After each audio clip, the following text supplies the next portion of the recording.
Buenas noches. Hoy reanudamos de nuevo la nueva temporada del programa Calle Libertad de aquí de Onda Luz.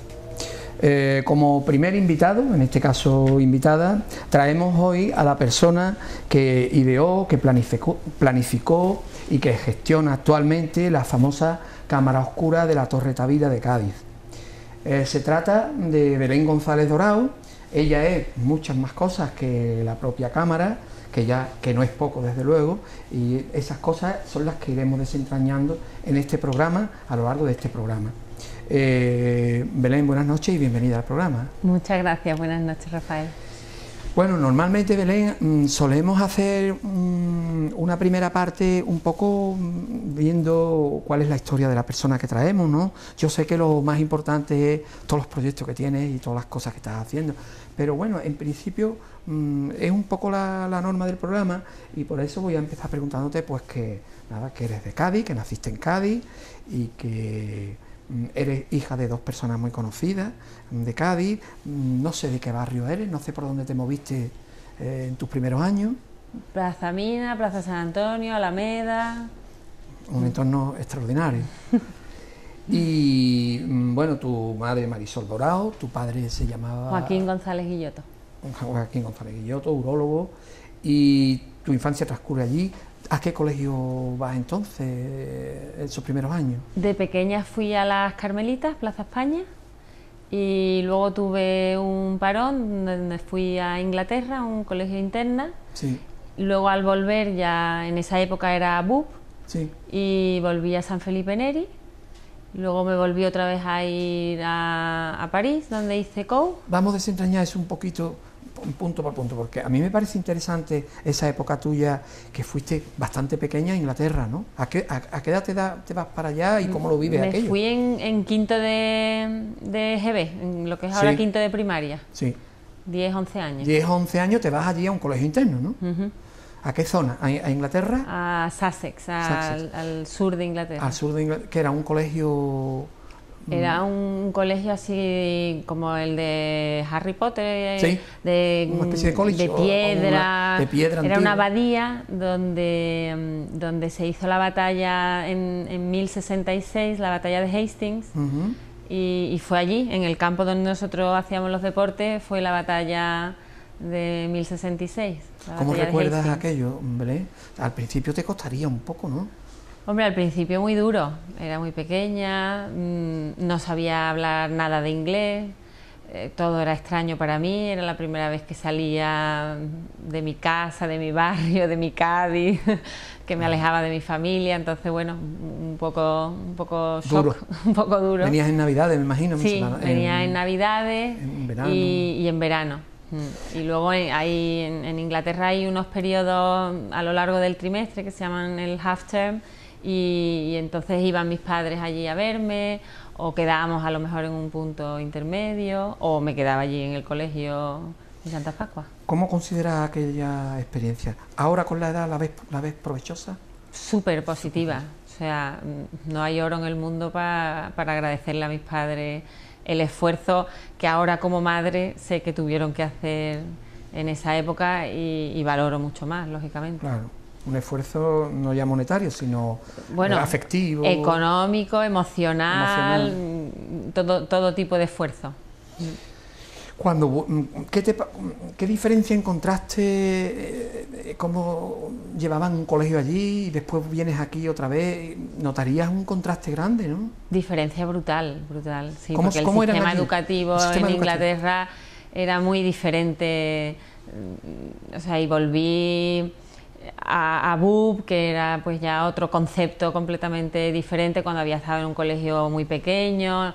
El colegio a lo mejor podía tener, no sé, 100 alumnos en todo el colegio. En mi clase había 10, 12 niñas. Uh-huh. Entonces era un colegio interno, las clases eran muy diferentes, se le daba, incluso hoy en día, se le da mucha más importancia a otros aspectos de la educación, pues como el hablar en público, como el teatro.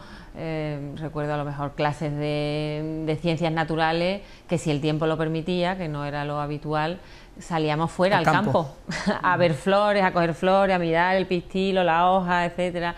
Entonces era una forma muy diferente. Hay un momento, me imagino que al principio no entendería nada, pero hay un momento en que rompe ya a comunicar. Sí. Eclosiona. Sí, yo además que lo veo también en mis hijos y lo veo constantemente en los niños, ¿no? De pequeño estás recibiendo mucha información, asimilando mucha información como una gran esponja que lo absorbe todo y de repente un día sale, ¿no? Y de hecho había una profesora, la directora del colegio, que daba clases de interpretación, daba clases de lectura de cuentos y durante todo un año estuvo contando cuentos a toda la clase, todo el mundo participaba, yo no participaba, estaba ahí en una esquina, me dejaban, ¿no? Tampoco me obligaban a participar, sino que me dejaban ahí y yo iba escuchando, se me iba haciendo el oído y supongo yo que yo iba como asimilando conceptos. Y de repente hubo un día, ya casi al final del curso, que dijo la directora, bueno, ¿alguien quiere hacer un resumen de todo lo que hemos hecho durante todo el curso? Y levanté yo la mano y se quedó muy impresionada, que era la primera vez que hacía algo, porque si no yo estaba mirando para la ventana, en fin, un poco a mi bola. Y entonces por fin pude empezar a hablar, ¿no? Uh-huh. ¿Y el contacto con Cádiz, que lo hacías telefónicamente o te escribían? Por carta, claro. Ahora cuando sobrinos míos que están estudiando fuera, claro, todos los días un email, el Skype, todos los sábados un Skype, es una gozada. Nosotros, pues a lo mejor una vez cada 2 semanas esperabas la llamada de tus padres y era como el gran acontecimiento. Mañana me llaman mis padres. Claro. Estabas esperando como 14 días a que te llegara. Y cuando te llegaba una carta, claro, era la emoción sin límites. Claro. De hecho, tengo guardadas todas las cartas que me mandaron mis padres, mis hermanos, mis amigas. Luego vuelves aquí, me dices que vas a las Carmelitas. No, vuelvo a San Felipe. A San Felipe. Que es el colegio donde están ahora mis hijos. Tus hijos, ¿no? Y ahí haces ya el BUP, ¿no? El BUP. Ya chavales más mayores, otro ambiente. Un colegio mixto. Un cambio, todo un cambio grande. Bueno, también para ti sería reencontrarte con Cádiz, también sería emocionante, ¿no? Sí, yo siempre recuerdo cuando salía, cuando volvía, esa sensación de entrar por el puente Carranza, ¿no? Mi padre, que además era muy de Cádiz, que le encantaba Cádiz, era como, Belén, ya está aquí el puente Carranza, como, ¿no? Infundiéndome esa emoción de decir, ya has llegado a casa. Esa vista tan espectacular. Sí, o cuando vas en la autopista, ¿no? Que pone provincia de Cádiz, todo el mundo pita. Bueno, luego también estás en París un año, ¿no? Sí. ¿Qué haces allí? Bueno, pues hago lo que era antiguamente el COU, lo que actualmente es segundo de bachiller. Decido hacerlo allí a través del instituto del INBAD, Instituto Nacional de Bachillerato a Distancia.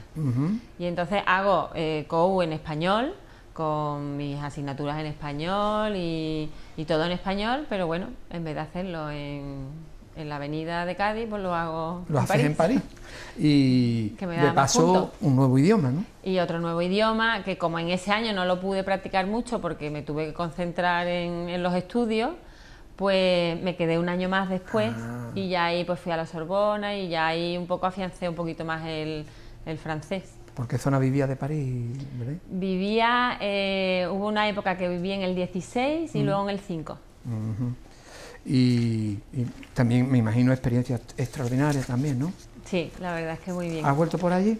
Sí, de hecho este verano estuve en la boda de la niña que cuidaba yo en París, porque por la mañana cuidaba a unos niños y luego por la tarde iba a clase. Y sigo manteniendo contacto con esa familia, cuidaba de 2 niños, ya los 2 han casado, tienen hijos, en fin.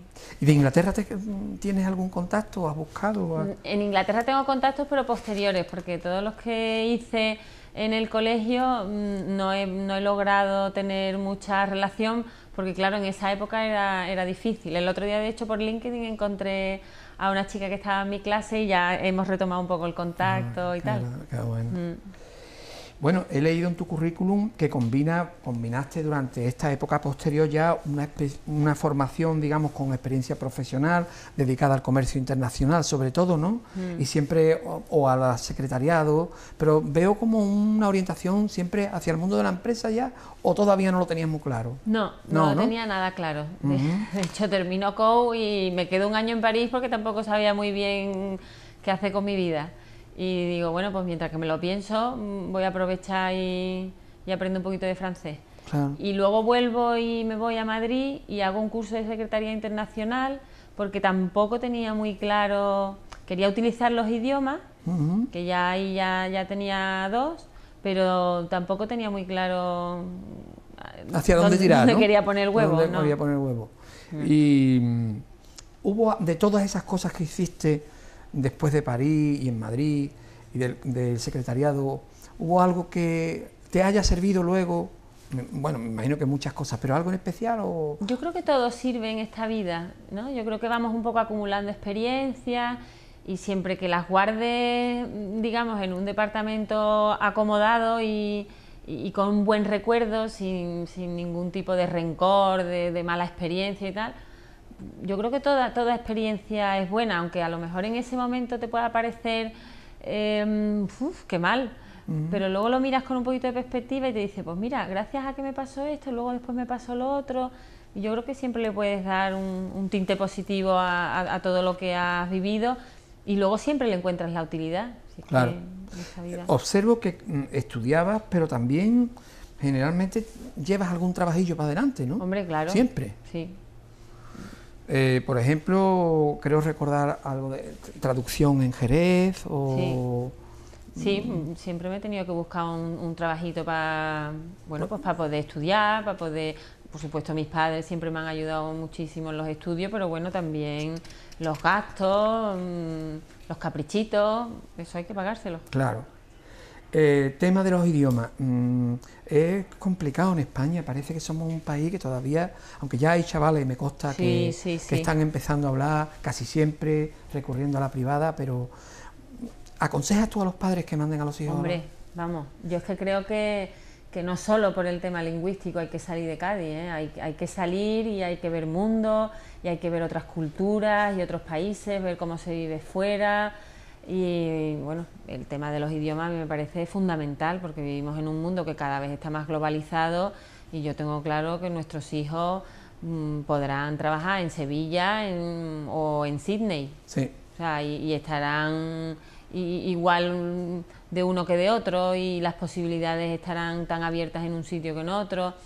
Entonces yo creo que... Un poquito de ciudadano del mundo, ¿no? Y no hay que esperar a que le traigan a uno a la calle X número tal que te vengan a buscar a trabajar, ¿no? Yo creo que hay que moverse un poquillo también. Hombre, yo creo que las cosas nunca te llaman a la puerta, sino que los sueños yo creo que hay que perseguirlos, hay que buscarlos.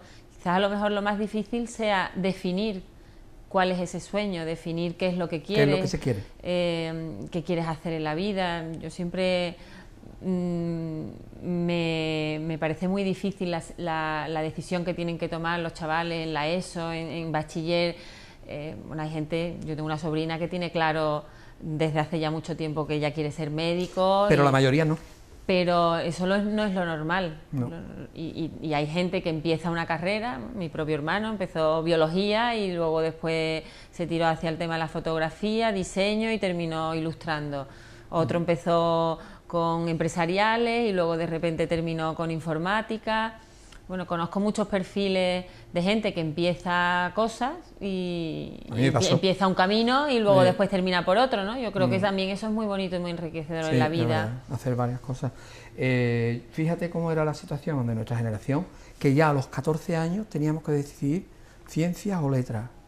Ya luego se pospuso un poco esa decisión, pero a los 14 años... No, y ahora también en la ESO, también, ¿no? ¿no? Sí, ahora también en la ESO tienes que ir un poco tirando para uno, para otro, y bueno, es complicado esa edad... Si no lo tenemos claro a los 20 y tantos. Saberlo. Por eso, bueno, el cambiar no debe dar nunca miedo, ¿no? Efectivamente.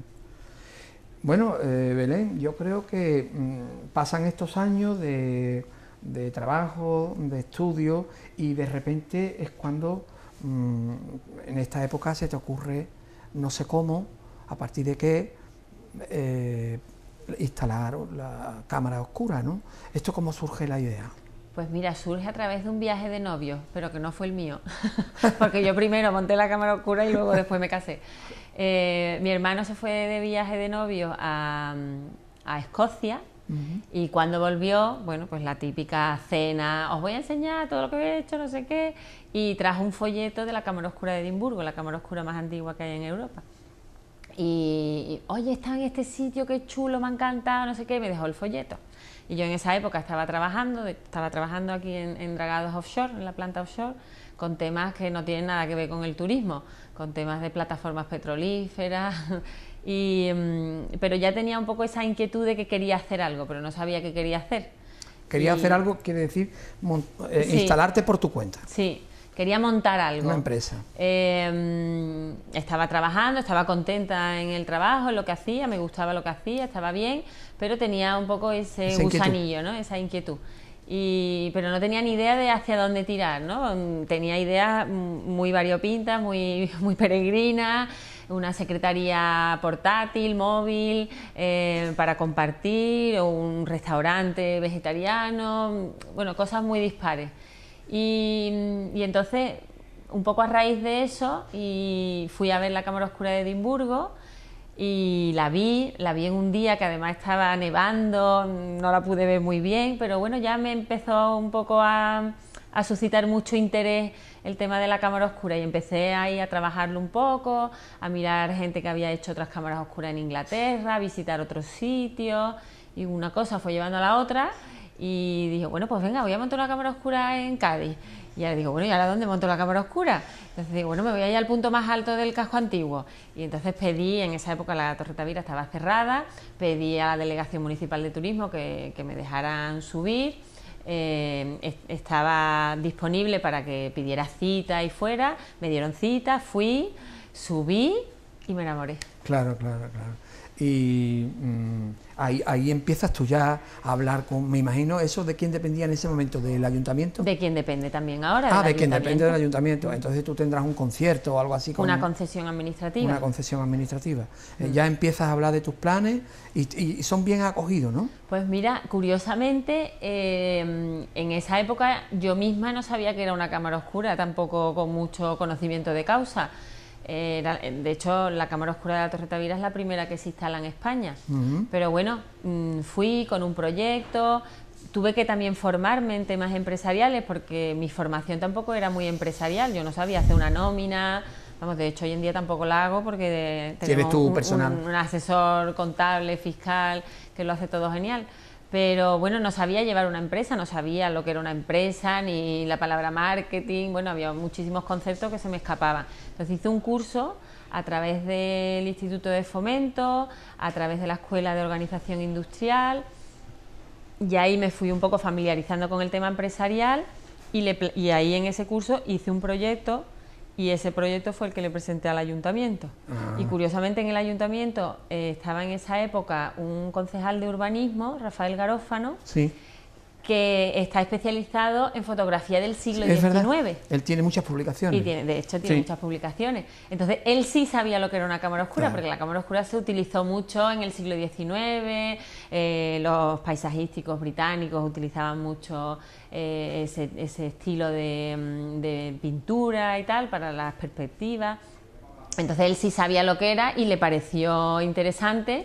Y entonces, bueno, pues salió a concurso público, un pliego de condiciones, y ya pues empezó ahí todo el proceso. Belén, ¿te pusiste en contacto con Edimburgo, por ejemplo, o con alguien que ya había...? Claro, por supuesto, sí, de hecho seguimos teniendo muy buena relación, la Cámara Oscura, ¿no?, de Edimburgo, la Cámara Oscura de Cádiz. ¿Te ayudaron? Sí, me dieron toda la información que podían, no de cómo montar una cámara oscura, porque la Cámara Oscura de Edimburgo, las lentes son de hace un montón de tiempo, pero sí me derivaron a una empresa en Inglaterra que hacía cámaras, bueno, no hacía cámaras oscuras, pero sí hacía muchas cosas con lentes y muchos proyectos. ¿Y vinieron ellos aquí y te la montaron? Y vinieron ellos aquí, hicieron un estudio y la montaron aquí. Claro. Y desde el principio, yo me acuerdo, esto estamos hablando del año 94, Y bueno, la prensa yo creo que lo divulgó y estuvo bien. Desde el principio tuvo éxito. No. O sea que al principio no... No, porque nadie lo conocía. Claro. Es que tuvo es que éxito la Coca-Cola la primera vez que salió al mercado, pues es que es complicado. Claro. Esto es una labor de año tras año, de que la gente lo vaya conociendo, le vaya gustando, lo vaya valorando. Entonces, bueno, en los primeros años, como siempre en una empresa, bueno, son duros porque... Hay que aguantar, ¿no, Belén? Bueno, es muy duro estar... ¿Alguna vez te pensaste, esto no va a ir bien? No. No, ¿verdad? No, porque yo la verdad es que tengo algo que me motiva mucho diariamente y es el comentario de la gente cuando baja. Claro. Entonces eso te hace... Tú sabes que eso atraía, que eso era claro, o sea, a lo mejor venían 2, pero los 2 que bajaban muy contentos. Entonces al día siguiente pues a lo mejor eran 3, al otro eran 0, al siguiente eran 6. Es duro al principio estar 8 horas y que no entre nadie por esa puerta. Y claro, tú dices, ¿qué estoy haciendo mal? Bueno, pero es cuestión también un poquito de tenacidad, de seguir intentándolo, Porque además el público que tiene que entrar en la cámara, porque el público de Cádiz es un público que es muy limitado en número de habitantes, sí, tiene que ser de fuera. Todavía queda mucha gente todavía de Cádiz. Todavía queda gente de por ahí, ¿verdad? Todavía queda muchísima gente de Cádiz que no ha subido a la Torre Tavira, pero bueno, ya subirá tranquilamente. Sí, sí. Pero hay muchísimo público, sobre todo de fuera. De fuera. Básicamente... ¿hay público español y público extranjero? Hay público español y hay público extranjero. ¿En qué proporción será? ¿Nosotros, ¿lo tienes recogido? O? No hay día que no hablemos los 4 idiomas en la Torre Tavira. Todos los días hablamos los 4 idiomas. Alemán, francés, inglés y español. Que son los 4 idiomas oficiales de la torre. Las sesiones de cámara oscura se dan en esos idiomas y siempre, no hay ningún día que hayamos dicho, no entró ningún extranjero. Todos los días entran extranjeros. Cádiz es un destino que le gusta mucho, sobre todo al sector alemán le gusta mucho. ¿Has notado un punto de inflexión en estos últimos años? ¿Hay un momento en que se ha disparado más? No, ¿O ha ido no. poco a poco? Sí, ha ido como una montañita. Ha habido veces que ha habido un bajón, luego otro... Pero vamos, en líneas generales, y si hacemos una línea gorda, es una línea constante... pero no tiene esos picos, ¿sabes? Boom, pelotazo. Esa sierra, ¿no? No. Va a nivel anual. Luego dentro del año, lógicamente, hay sus arribas y sus abajos. Bueno, pues por ejemplo, el mismo día de hoy, ¿no? ¿Quiere decir entonces, Belén, que cada año ha habido un poquito más? ¿Hasta hoy? Cada año ya se ha mantenido. Cada año ha habido un poquito más y luego hay meses que ya es que no podemos crecer más. Vale. Porque, por ejemplo, en agosto a nosotros nos dicta nuestro horario el sol, porque la cámara oscura funciona con luz. Entonces, las horas de sol son las horas que hay, o sea, por mucho que queramos no podemos tener abierto hasta las 12 de la noche, por mucho público que haya. Claro. Luego sí, para mí es muy importante y para todo el equipo de la Torre Tavira mantener un nivel de calidad y un estándar de calidad alto, con lo cual no metáis gente, no queremos meter 30 personas en una sesión de cámara oscura, siempre lo limitamos a unas 18 personas máximo, ni tampoco queremos acortar la duración de la sesión, que siempre son entre 15 y 20 minutos, con lo cual, bueno, el tiempo es el que es. Belén, me dicen que vamos a hacer una pequeña pausa y enseguida estamos de nuevo con todos ustedes en Calle Libertad. Tenemos a Belén González Dorado. Hasta dentro de 2 minutitos.